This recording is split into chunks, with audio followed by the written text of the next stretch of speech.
of summarized and synthesized the information that was shared in your discussion posts. We were talking about your love languages, how those kind of resonated with you. Some of you all shared theories on, where those came from, and other people were able to talk about how those might have impacted relationships that they had been in. So lots of good ideas shared around that. And then we talked about the myths of love, how, a lot of what we see in the media and in sort of cultural pieces on romance tend to influence and probably skew our expectation of partners that we enter into relationship with. So I appreciate your discussion around all of that. You should have for today read chapter 3, and hopefully again, when I have those sort of skeleton PowerPoints posted for you, that's an opportunity for you to go in and do some note taking as you read through the chapter. If you haven't done that today, you may not be as familiar with the content as what I would hope, but we're going to get into breakout discussion groups. So you'll have some opportunity to dig back into the textbook and talk through some of the ideas, some of the concepts. We're going to do a lot of kind of defining and unpacking ideas related to sex, gender role, ideology, things like that today. So with that said, if you looked at the course page, much before class started, you would not have seen this PowerPoint, because I didn't want folks to see it and be like, is there something that we're supposed to do with that? We're going to do it together in class. But if you're able to access the course page now, under the synchronous content for today, you should see a PowerPoint titled Gender Discussion. If it serves you, I will ask for everyone to chat their name into the chat once I know that everyone who's going to be here is on the call, and I'm giving that just a few more minutes, but I will always ask for you to type your first and last name into the chat for attendance purposes.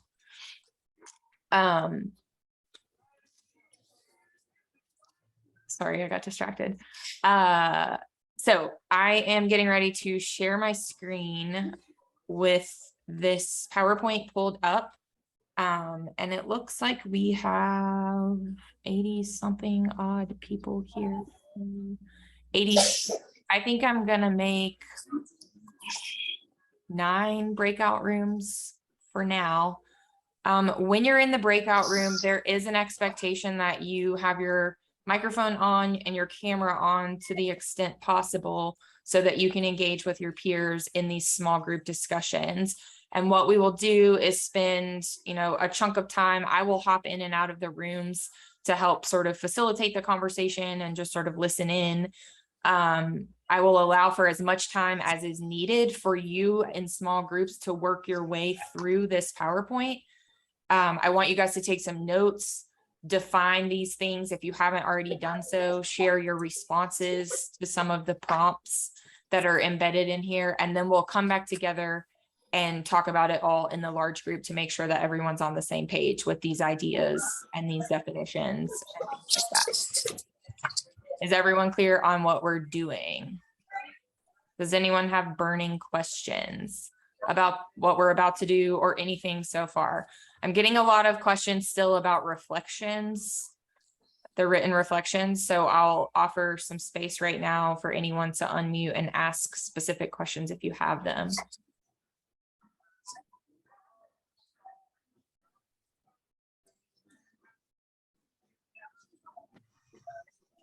Everybody's good? Okay.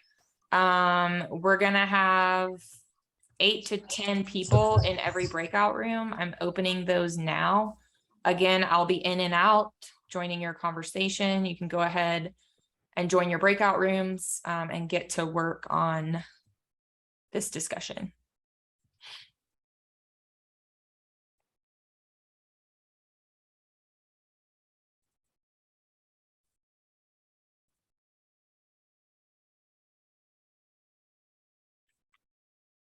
I was in and out of breakout rooms, heard some good discussion around some of these issues. I know some folks had questions, seems like specifically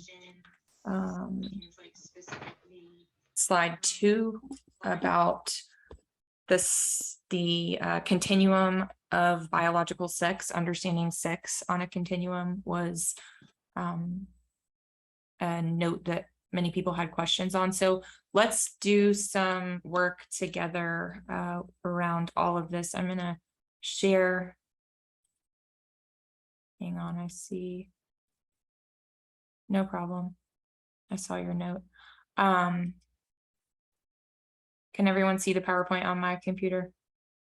Okay, so let's just go through some definitions to make sure that everyone's on the same page with how we define the following terms. Can someone give me the definition that their group came up with for sex?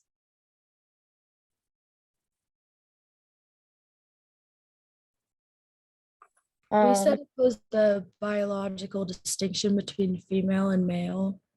Yes, biological distinction between female and male, and that includes some and or all of the following: chromosomes, gonads, hormones, internal and external sex organs. So internal reproductive organs, external genitalia, hormones, gonads, chromosomes, all of those things combine to create and define what we call the sex of an individual.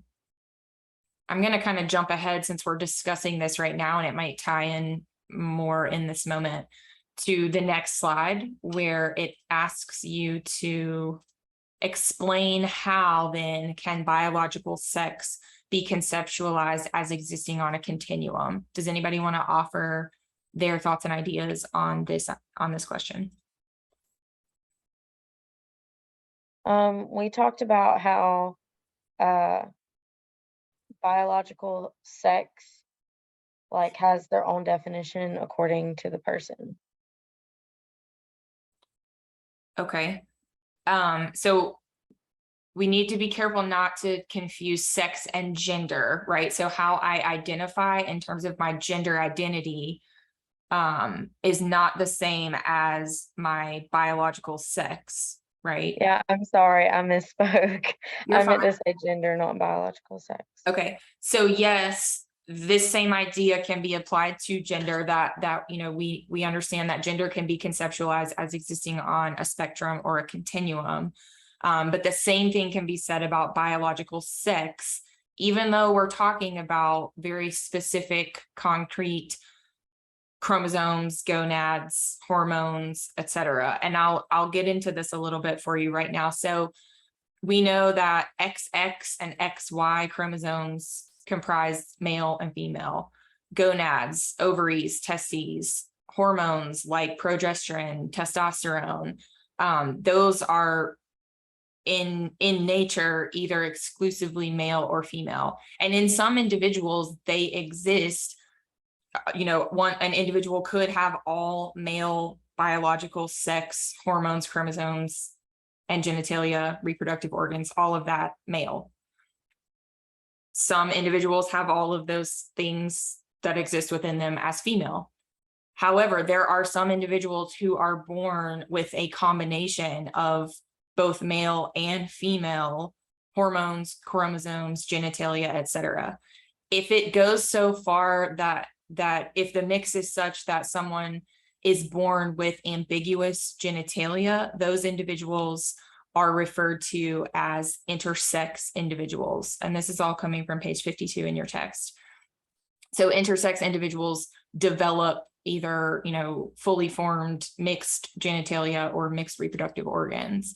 However, that can also happen at the chromosomal hormonal level, right? And so this combination of male female sex, I wish there was a word that encompassed all of these things so I didn't have to keep repeating chromosomes, hormones, gonads, etc.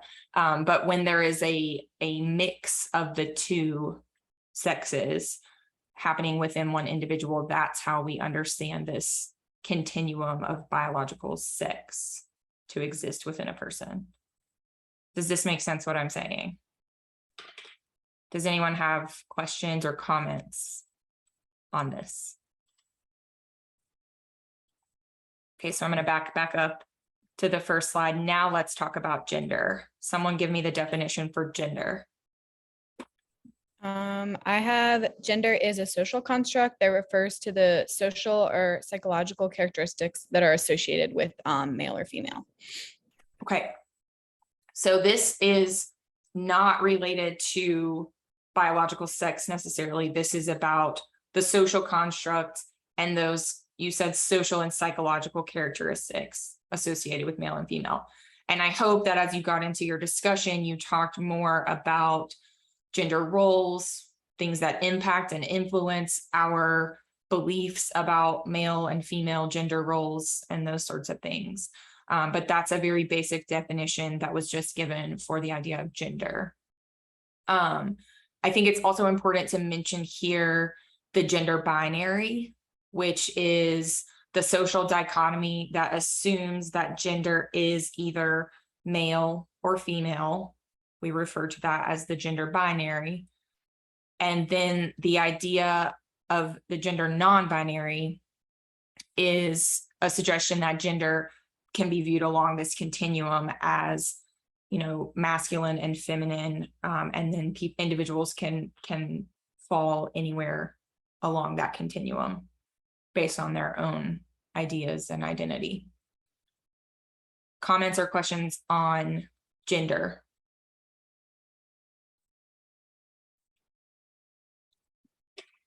Checking the chat. Someone says nope. Okay. So then what is a gender role?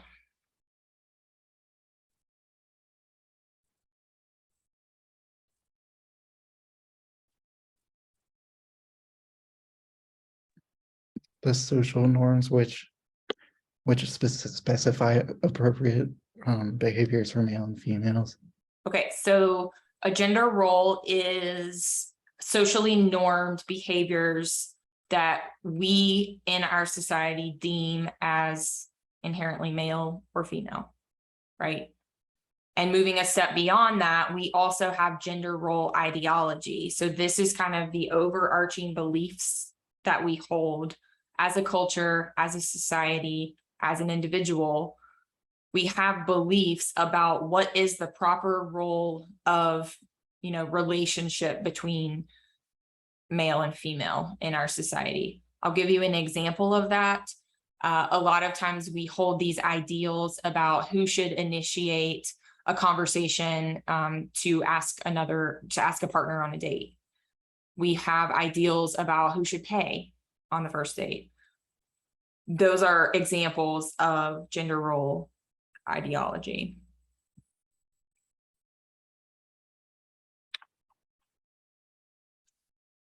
And then would someone give us a definition? This is not on your slide, but could someone give us a definition of transgenderism?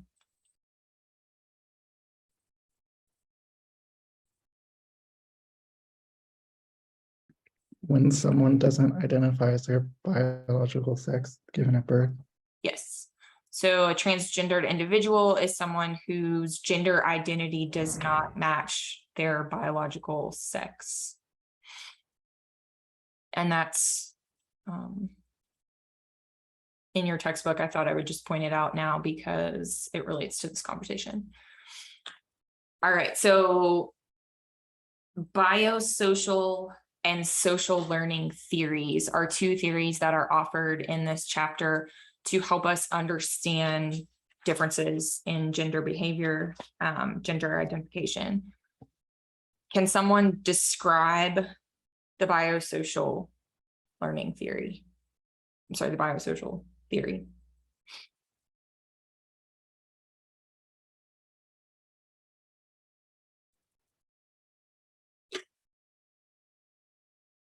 Isn't it the idea that social behaviors are biologically based? Yes, and they're rooted in an evolutionary functioning, right? Kind of like when we talked about attachment theory as a way to understand love relationships. There's a a belief looking at things through this lens that these biological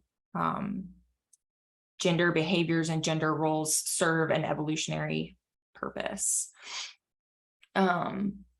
Mate selection, investment in offspring, how do these things impact the species? And one of the ideas that kind of comes out of this theory is that women tend to select and mate with men that they think will provide maximum parental investment. Sometimes that looks like high status in society, access to resources, willingness to share those resources. All of those ideas are ways that we might understand relationships through the lens of the biosocial theory. What about social learning theory? For social learning theory, I interpret it as basically instead of it being like biological, it's more about your surroundings, environmental factors like growing up. And a lot of it emphasizes like the importance of observing, modeling, and the imitation of behaviors, the way people emotionally and physically react to certain things shapes you like growing up. So if somebody, And ultimately it's based on this idea of it brings into play the idea of rewards and punishments, right? So when we see things being reinforced or rewarded or ideas being punished, then we learn through the social learning theory how we might behave according to gender constructs and gender ideals and things like that. Did anyone in their group have conversation about how these are largely similar and or different?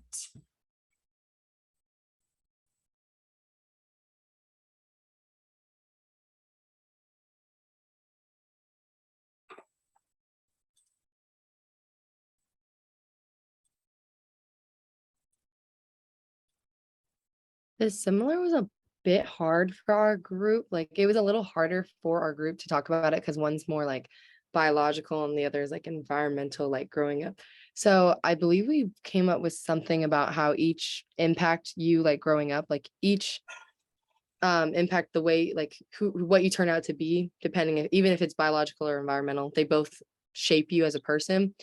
And then for different, we talked about how like one is more biological and it's like instinct and natural, and then the other one was more what you grow up in specifically and how you can change that with like who you surround yourself with or what you tend to look at and pick up from.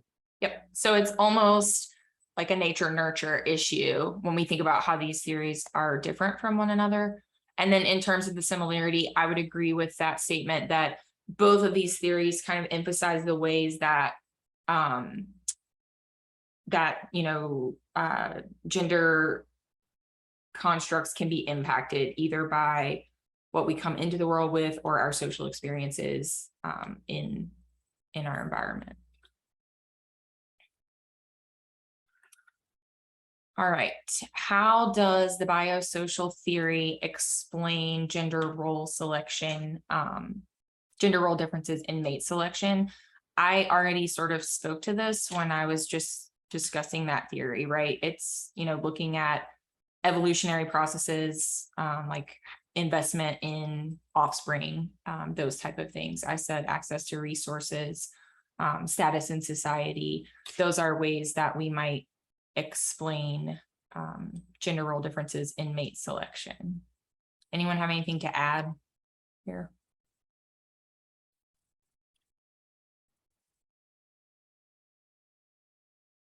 All right, I offered 2 photos to generate some conversation. And I want to hear from you guys. Did you all have reactions to these photos? What was your conversation around these 2 images?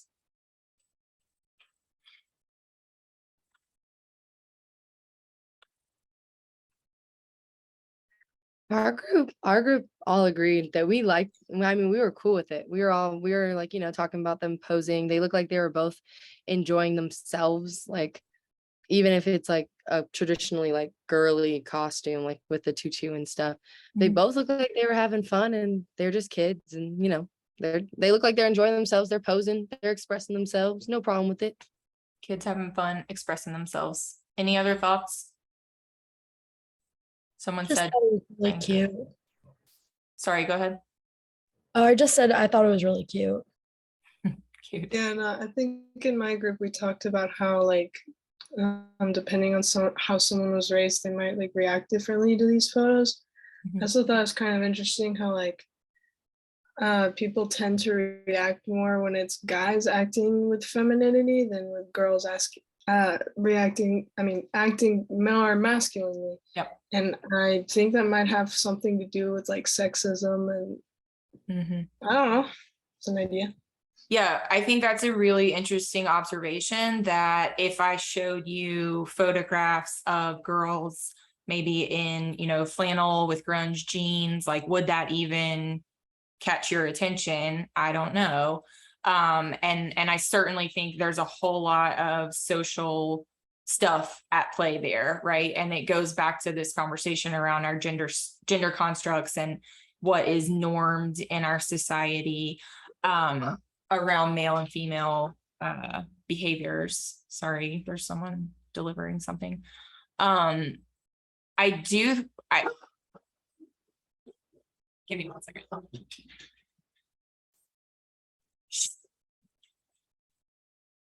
I did include the difference in age between these two individuals intentionally, right? So do you guys have ideas on, and maybe not how it resonates with you personally, but how might other people in society view these two photographs differently? Do you think that there's an age where this male dressing more in female attire is acceptable, is, you know, just a child experimenting, exploring, versus when they get a little older, it might not be looked at in quite the same way? I feel like for younger kids, it'll be seen more as the parents' decision, like dressing them up. So people might like have a more accepting viewpoint. But when they get older, like people will start judging because it's more of like the child's conscious decision and exploring, and that's when they might start getting judgmental and assuming things and being like hateful. Yeah, I think to a certain extent as a society, you know, we kind of have these ideas around what's socially acceptable in terms of play and exploration and expression at a young age, versus you know, as a child gets older, then are they deviating too far from social norms? And then the parents' role in all of that is a whole nother layer of complexity. Lots of people are saying, you know, it's in the chat, people are saying just it's kids playing dress up, enjoying themselves. Kids will be kids and have fun however they want. The point of this, you know, again, is just to kind of get you thinking about the societal norms and ideas that, you know, we sort of operate within. And there are shifts kind of happening in those at the societal level right now, you know, in the past, I don't know, decade or so, for sure, we've seen a lot more acceptance of transgenderism, acceptance of the gender non-binary. You know, when you're filling out a form now, you don't necessarily just see options male and female. There's often an option to identify as non-binary or other unisex options, like related to clothing, bathrooms, all of those things. So I think we're seeing things shifting at the societal level, yet we still have some of these kind of overarching constructs in place. All right, and so then the last slide was just to generate discussion around ways in which these different agents of socialization might shape gender identity. can you guys share your thoughts on any of these things, how you see them as coming into play? I heard some conversation around religion. Me and my group were talking about how peers and family, how they're both kind of similar, that if your peers or your family don't approve or like the way you choose to show your gender identity, it'll change how you portray yourself because you want to feel accepted by them. Yeah, I think acceptance into the family group is a huge drive for humans. And so, yes, that can definitely play a role in how we identify in terms of gender. What else? My group, Go ahead. my group sort of talked about how family and religion can go hand in hand, where like your religion might see like any other gender identity than male, like girl to female and boy to male as bad. And how that can, I'm sorry, I just confused myself. That's okay. I'm gonna start over. Basically, how family and religion can put pressure on a child together to be basically society's normal. Yeah, I mean, I think a lot of times our experience with religion is very deeply rooted in our families of origin. And so, you know,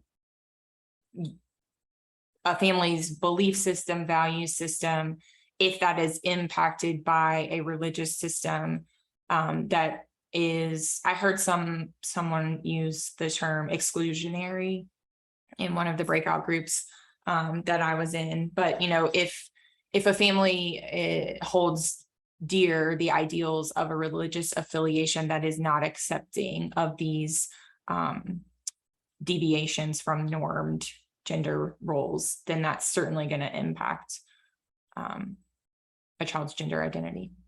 What about education, economy, mass media, any of those? I feel like My group talked a lot about economy. So what we kind of had was lower income families may need, like require both male and female, or both partners in a relationship to work in order to support the family, which sort of goes like against traditional values. But higher income families may only need one income, which in a traditional sense would be from a male. So kind of looking at the socioeconomic status of families could kind of depend on what their traditional or non-traditional values may be. Yeah, I think that's a great point about socioeconomics and how that can certainly influence whether or not we see those traditional roles in the home play out. Sam, were you going to say something else related to? yeah, with economical status, I feel like that also plays a role into education. Like people from lower income areas may not have access to higher education, like college, where you can like be exposed to more ideals from where you grew up. Yeah, I think access is a huge issue related to socioeconomic status. And that's going to impact everything from, you know, the books and media and things that a child has access to at a very young age, all the way up to higher education, right? And so it kind of becomes this snowball effect where it can create, you know, it can be more challenging to develop a holistic worldview when you're not exposed to ideals and things outside of your kind of micro environment, you know. So we're seeing things from up here at the macro level, but some people don't necessarily have that access.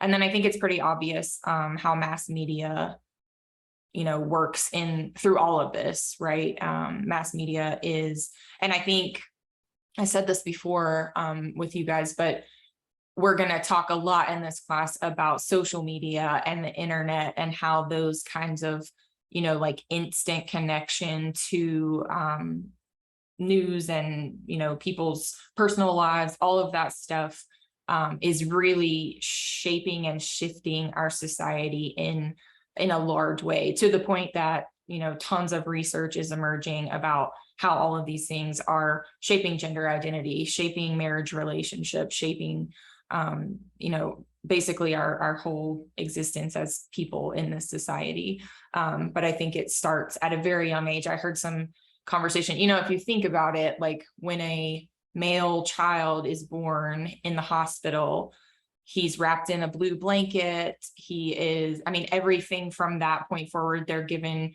blue toys and trucks and blocks. And I mean, there are some shifts in that happening. I think we're definitely trying to be much more inclusive of other ideas. And even in a home where, going back to the economy idea, even in a home where we might just see one parent working outside the home, it is becoming more common to see that one parent perhaps be the mother who works outside the home, and we have stay-at-home dads raising children. You know, that's a shift that we've seen in the last however many years, that was never necessarily typical before.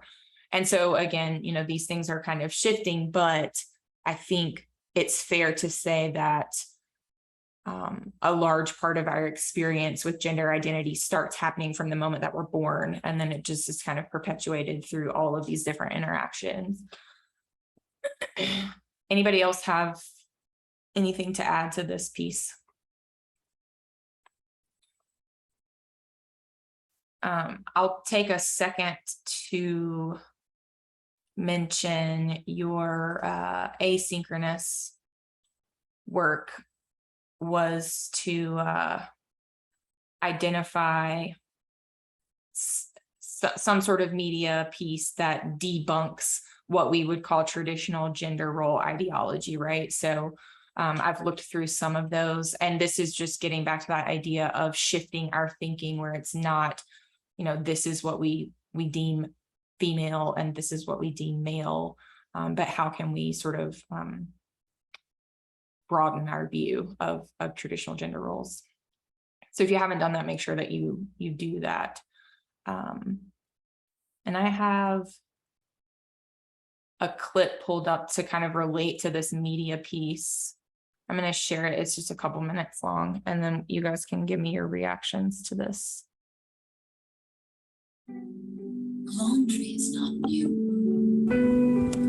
Your mother, your grandmother, her mother, they all did the laundry. Maybe even a man or two.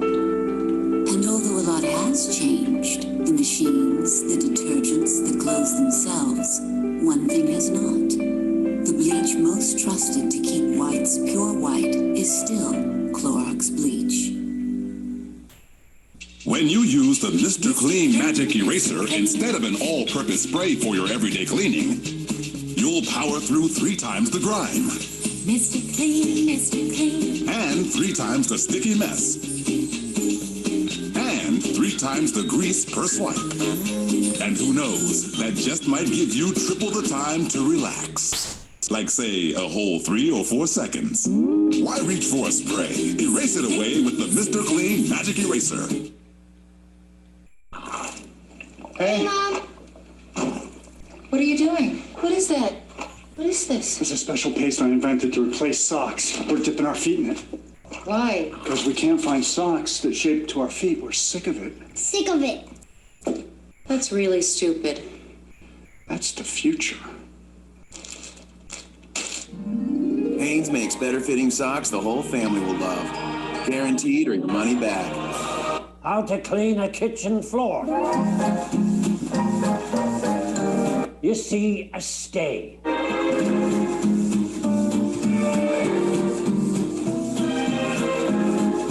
You don't wait for your wife to clean it up. She works just as many hours as you do. She needs time to do whatever she does. It's a stinking partnership.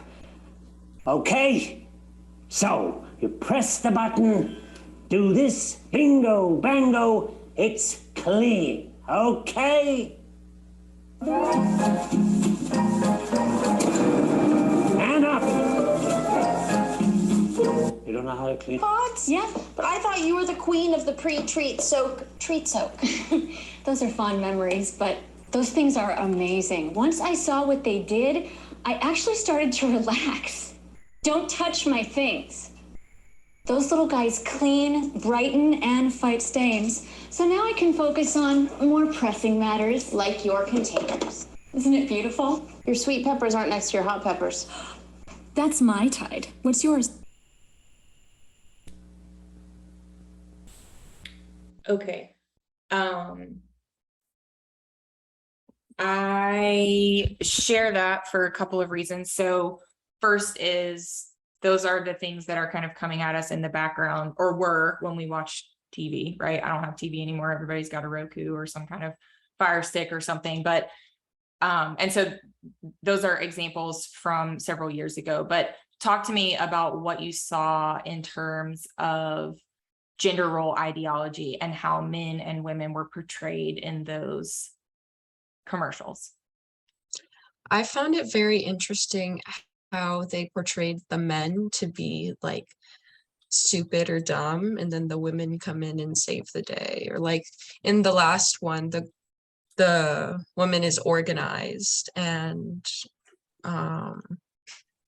but then like in the one where he's dipping the boy's feet into the paint, portrays him as stupid. Mm-hmm. Yeah, I found that interesting. Yeah. Other thoughts?